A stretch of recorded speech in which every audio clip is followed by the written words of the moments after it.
Hello friends, आप सभी का स्वागत है मेरे YouTube channel learn with Shiv Pratap में।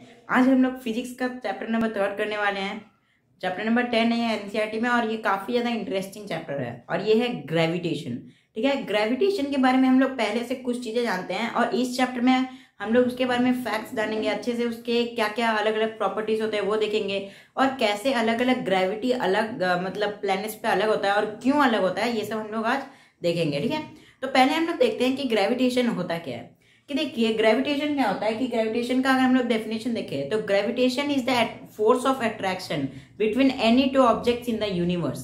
कोई भी जो दो ऑब्जेक्ट्स होते हैं यूनिवर्स में वो हमेशा मतलब आपस में अट्रैक्ट करते हैं और वो जो फोर्स है जिस फोर्स से अट्रैक्ट करते हैं उसी को हम लोग ग्रेविटेशन कहते हैं।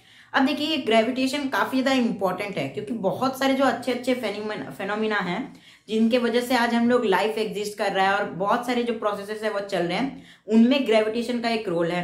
कैसे कि अब देखिए अर्थ घूम रहा है सन के अराउंड, है ना, ताकि सीजन्स चेंज हो सके, डे नाइट हो सके, है ना। तो ये किसकी वजह से हो रहा है? ग्रेविटेशन की वजह से हो रहा है। सन के ग्रेविटेशन की वजह से अर्थ उसके राउंड राउंड घूमता है। ठीक है, ऐसे ही मून भी घूमता है। और हम लोग अगर देखिए ग्रेविटेशन नहीं रहता, अगर हम लोग के ग्रेविटी नहीं रहता अर्थ पे तो हम लोग भी उड़ जाते हैं ना। मतलब ग्रेविटी क्या कर रहा है? हम लोग को पकड़ के रखने की काम कर रहा है। ठीक है, और ऐसे ही एटमॉस्फेयर को भी क्यों रखा, एटमॉस्फेयर क्यों है हम लोग के अर्थ के सराउंडिंग में? क्योंकि ग्रेविटी है। ठीक है, ग्रेविटी उस पूरे जो वॉल्यूम है, मास है एयर का, उसे खींच के रखा हुआ है। ठीक है, तो ग्रेविटी क्या है? Gravity is the force of attraction. ठीक है, यहाँ पे मैं आपको बताता हूँ कि ये मतलब दो ऑब्जेक्ट्स के बीच में हमेशा अट्रैक्शन होता है। ठीक है, और इस अट्रैक्शन को ही हम लोग कहते हैं ग्रेविटी। ठीक है, और यूनिवर्स में कोई भी दो ऑब्जेक्ट्स होते हैं वो आपस में अट्रैक्ट करते हैं। तो फिर आपका सवाल होगा कि ये दोनों आपस में क्यों नहीं चिपक रहे हैं अगर अट्रैक्ट कर रहे हैं? तो इसका सिंपल रीजन ये है कि हम लोग का जो अर्थ है उसका मास बहुत ज्यादा है और इन लोग का तो थोड़ा थोड़ा है, तो ये लोग आपस में ना चिपक के नीचे की तरफ चिपकने में ज्यादा इंटरेस्टेड है, इसीलिए ये लोग आपस में नहीं चिपकते हैं। ठीक है, तो ये हम लोग का एक हो गया, एक सिनेरियो हो गया। अब देखिए जो ग्रेविटेशन है, ये ग्रेविटेशन के बारे में हम लोग के न्यूटन सर ने, जो न्यूटन हम लोग के साइंटिस्ट है आइजैक न्यूटन, उन्होंने हम लोग को यूनिवर्सल लॉ ऑफ ग्रेविटेशन दिया था। अब देखिए कि ये जो लॉ है ये यूनिवर्सल है। इसका पहले हम लोग नाम देखते हैं। यूनिवर्सल मतलब ये पूरे यूनिवर्स में एप्लीकेबल है, ऐसा एक लॉ हम लोग को आइजैक न्यूटन ने दिया था। ठीक है, और ये ग्रेविटेशन के बारे में उन्होंने बताया था। तो यूनिवर्सल लॉ ऑफ ग्रेविटेशन में क्या बताया था, क्या स्टेट करता है, पहले वो हम लोग देखते हैं। तो universal law of gravitation states that every object in the universe attracts every other object with a force which is equal to the product of their masses and inversely equal to the distance square। अब मैंने ये क्या बोला उसको हम लोग पहले समझते हैं। ये तो डेफिनेशन है जो आपके स्क्रीन पे अभी आप देख रहे होंगे। ठीक है, अभी हम लोग समझते हैं इसका मैथमेटिकल एक्सप्रेशन कि ये मैंने कहा क्या। कि देखिए कोई भी जो यूनिवर्स में दो ऑब्जेक्ट्स हैं, ठीक है, अगर कोई भी यूनिवर्स में दो ऑब्जेक्ट्स हैं तो उनके बीच में अट्रैक्शन होगा ग्रेविटी की वजह से। और ये एंड टू एंड नहीं है, सेंटर टू सेंटर, मतलब सेंटर से ये जो अट्रैक्शन है वो होता है। ठीक है ना, एक फोर्स से। ठीक है, और मान लेते हैं कि ये ऑब्जेक्ट ए है जिसका मास 1 है m1 और ये ऑब्जेक्ट बी है जिसका मास है m2 और इनका यहां से लेके यहां तक डिस्टेंस है लेट्स से s। ठीक है, तो जो हम लोग का यूनिवर्सल लॉ ऑफ ग्रेविटेशन क्या कहता है, पहले लाइन में कहता है कि every object attracts every other object with a force. ठीक है, और ये फोर्स किसके बराबर है वो भी बता देता है हम लोग को। ये जो फोर्स है वो डायरेक्टली प्रोपोर्शनल है to the product of their masses, मतलब m1 इंटू m2। अब यहाँ पे देखने वाली बात ये है ना, मतलब क्या इधर बताया जा रहा है कि जितना ज्यादा मास रहेगा फोर्स ऑफ अट्रैक्शन उतना ज्यादा रहेगा।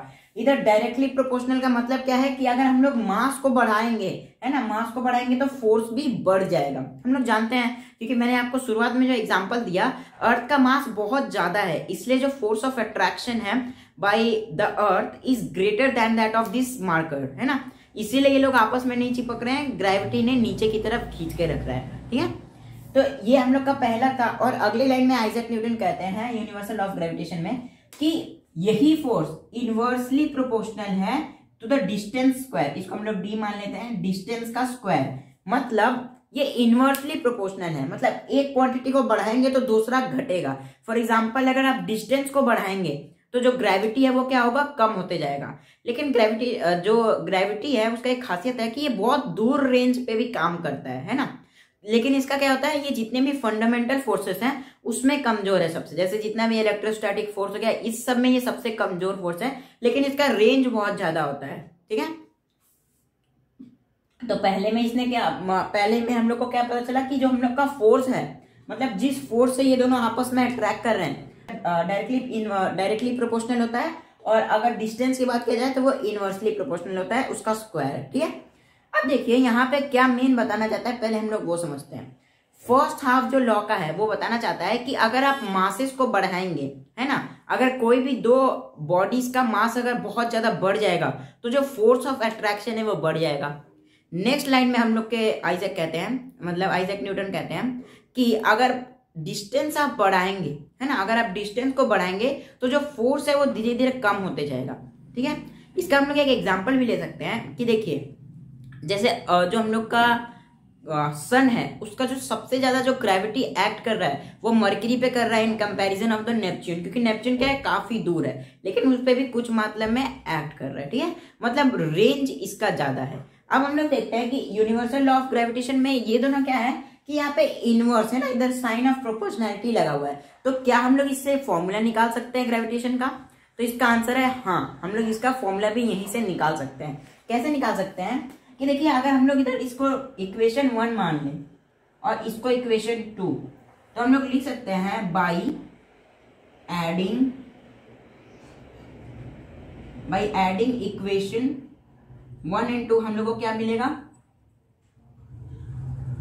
हम लोग अगर 1 और 2 को ऐड कर देंगे तो हम लोग को मिलेगा जो हम लोग का फोर्स है वो किसके इक्वल है, m1, ये इधर प्रोपोर्शनैलिटी लगेगा, m1 into m2 by D square. मतलब हम दोनों जब इन दोनों इक्वेशंस को जब मर्ज कर देंगे, दोनों को ऐड कर देंगे, तो हम लोग को ये वैल्यू निकलता है जो होता है f is directly proportional to m1 into m2 by D square. ठीक है, अब देखिए आप बोल रहे होंगे कि यहाँ पे तो साइन ऑफ प्रोपोर्शनैलिटी है, लेकिन फॉर्मूला में हम लोग इक्वल लगाते हैं, तो इसको हम लोग प्रोपोर्शनैलिटी को हटाने के लिए जो आइजैक न्यूटन ने जो साइन या कांस्टेंट का यूज किया था वो था जी। ठीक है, ग्रेविटेशन था इसलिए उसने जी का यूज किया था, तो F इज इक्वल टू क्या हो जाएगा, G into m1 into m2 by D square.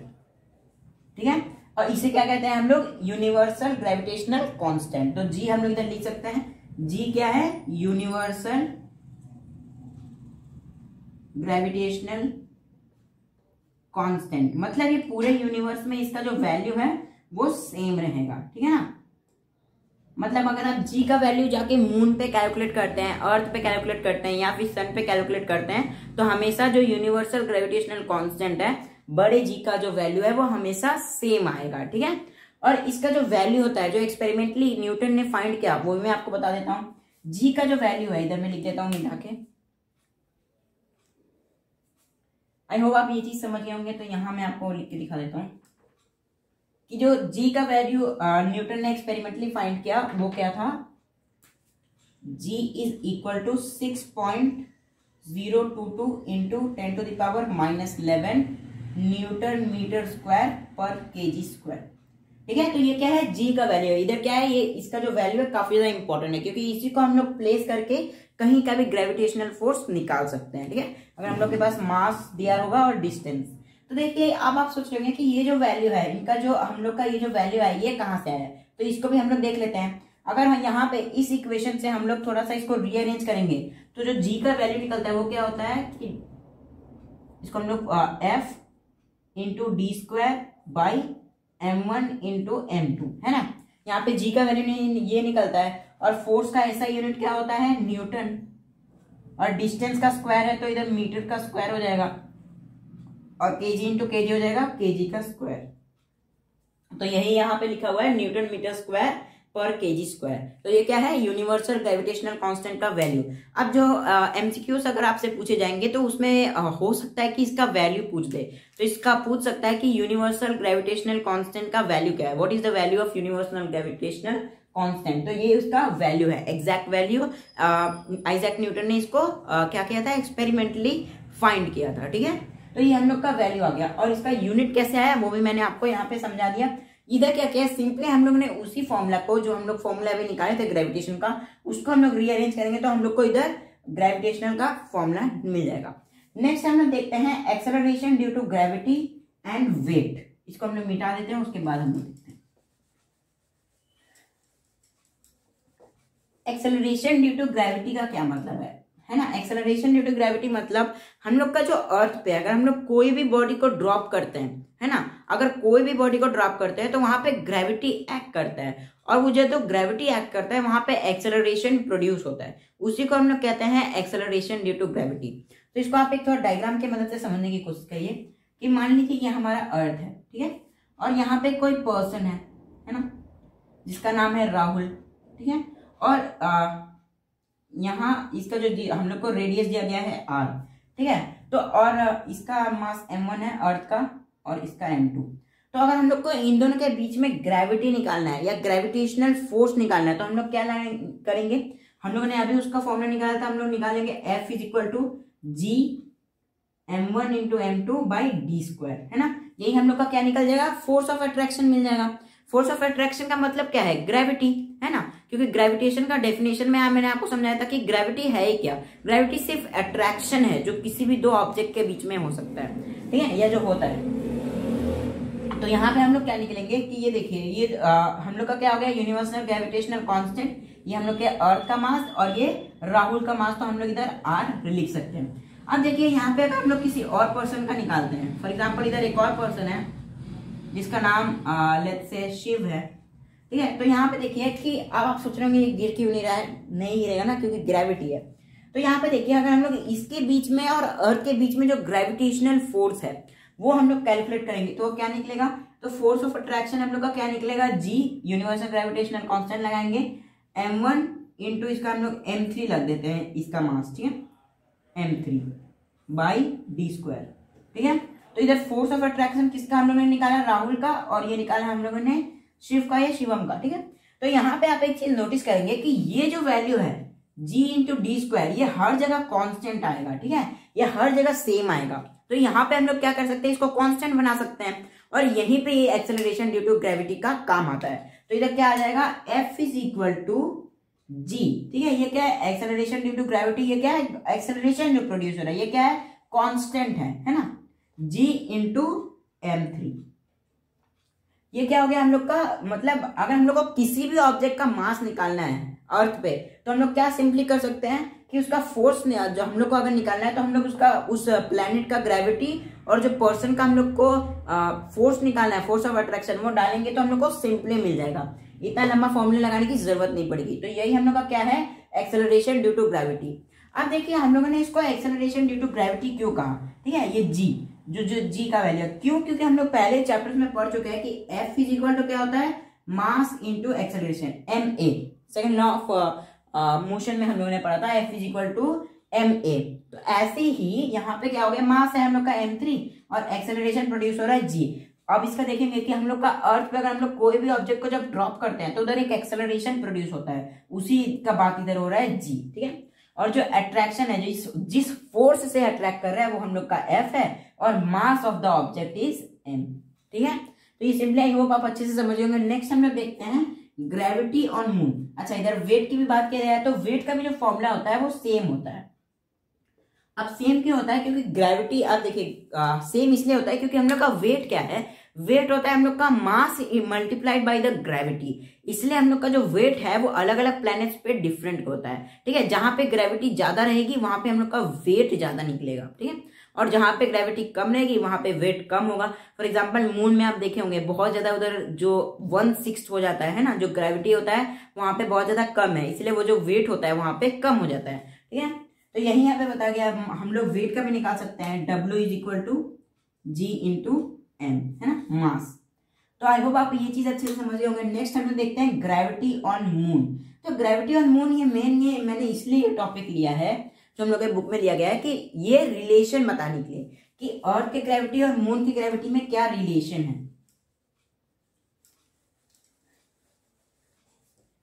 तो देखिए जो मून है हमारा, मून पे क्या है कि ग्रेविटी 1/6 हो जाता है ना।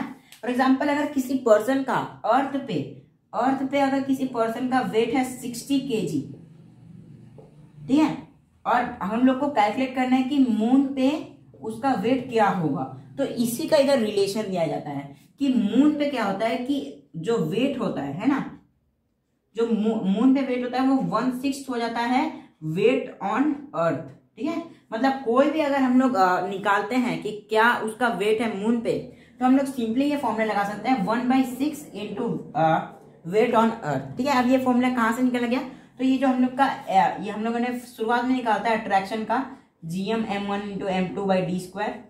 तो ये वाला फॉर्मूला अगर हम लोग अर्थ और मून पे लगाते हैं तो हम लोग को जाके ये पता चलता है कि 1/6 है वेट ऑन द मून। ठीक है, मतलब अगर आपका वेट 60 kg है अर्थ पे, तो मून पे आपका वेट 1/6 हो जाएगा, मतलब 10 kg।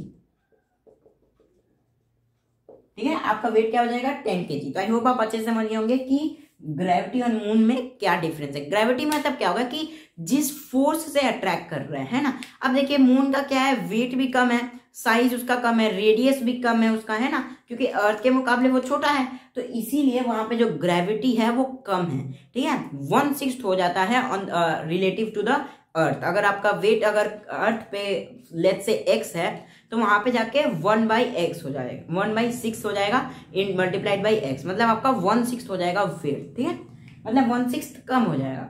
अब देखते हैं हम लोग फ्री फॉल। फ्री फॉल क्या होता है कि अगर कोई भी ऑब्जेक्ट को हम लोग सिंपली गिरा देते हैं, और अगर कोई भी ऑब्जेक्ट अर्थ के तरफ गिर रहा है और उस पर सिर्फ ग्रेविटी एक्ट कर रहा है, तो उसी को हम लोग कहते हैं फ्री फॉल, है ना। अगर हम लोगों ने एक स्टोन को ड्रॉप कर दिया, फॉर एग्जाम्पल हम लोग अगर इसी को ड्रॉप कर देंगे नीचे, तो वही हम लोग का क्या होता है फ्री फॉल, है ना। मतलब इधर क्या हो रहा है कि हम लोग जानते हैं कि अर्थ अट्रैक्ट करता है ग्रेविटेशनल फोर्स से, और ये बस सिंपली उसको नीचे गिरते जा रहा है बिना किसी और फोर्स के एक्ट करते हुए, तो उसी को हम लोग कहते हैं फ्री फॉल। तो आई होप आप अच्छे से समझ गए होंगे। ये फर्स्ट लेक्चर था। सेकंड लेक्चर में और भी जो इंपॉर्टेंट टॉपिक्स है वो हम लोग कवर करेंगे। अगर आपको वीडियो अच्छा लगा तो लाइक शेयर सब्सक्राइब करिए।